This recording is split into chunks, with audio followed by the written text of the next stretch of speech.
Okay, I'm going to show you how to get your images from your shared folder into Photoshop. First of all, you're going to open your shared documents. On the left-hand side, you will have your quick access. Click on that. I want to go ahead and open my file folder or my Photoshop file because I've already saved it as my Sherry Alpha 1. So I'm going to open that. And I have my Photoshop PSD file open. Press enter to get the crop off. You might have to press enter a couple of times. Okay, now make this a little smaller. Go back to my shared drive.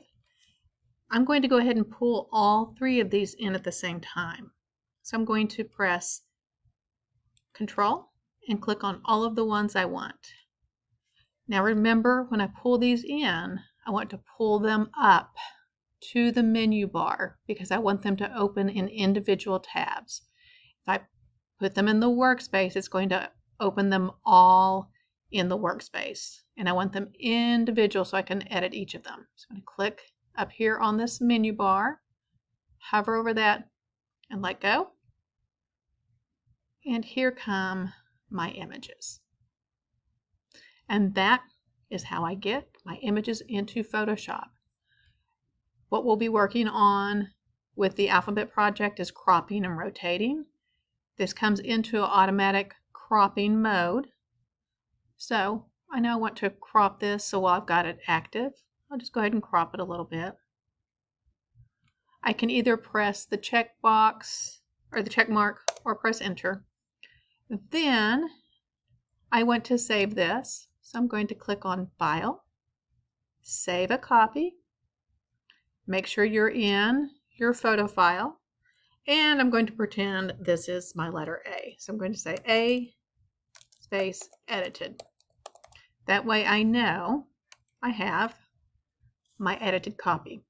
I can go ahead and save it as a JPEG since that will work fine. If I need to make any more edits, I would need to save as a PSD, but I can save this as JPEG because it's ready to go. So I'm going to click Save and OK. Then I'll go to my next one and click on it, and I'll edit it. Now let's say I want to rotate this one. To rotate, remember you go up to Image, Image Rotation, and you can rotate it. Let's say I want to keep this one this way, so I'm going to say File, Save a Copy, and let's say pretend this is B, edited.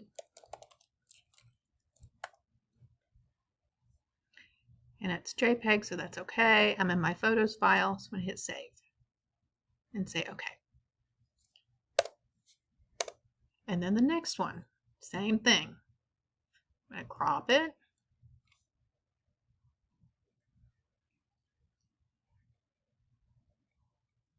And I'm cropping my image so that it takes up most of the space. Again, we're pretending that this is a letter. So I'm going to rotate this one. So Image, Image Rotation.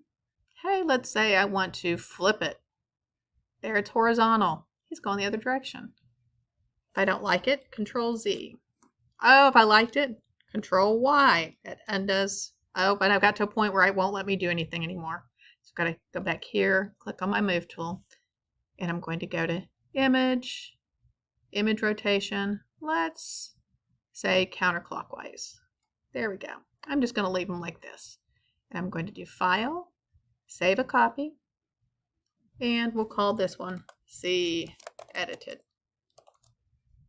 And save. And OK. Now, one thing you want to make sure when you are editing, let's say I need to rotate this a little bit. You go to Image, Image Rotation, Arbitrary. I'm going to say 15. See what happens whenever I rotate it after the cropping. So if you need to rotate it rotate it before you crop, because if you have a letter that you need to just tweak a little bit, go ahead and rotate it and then crop it so that it fits, because you don't want this white space in your image. So I'm going to do Control Z,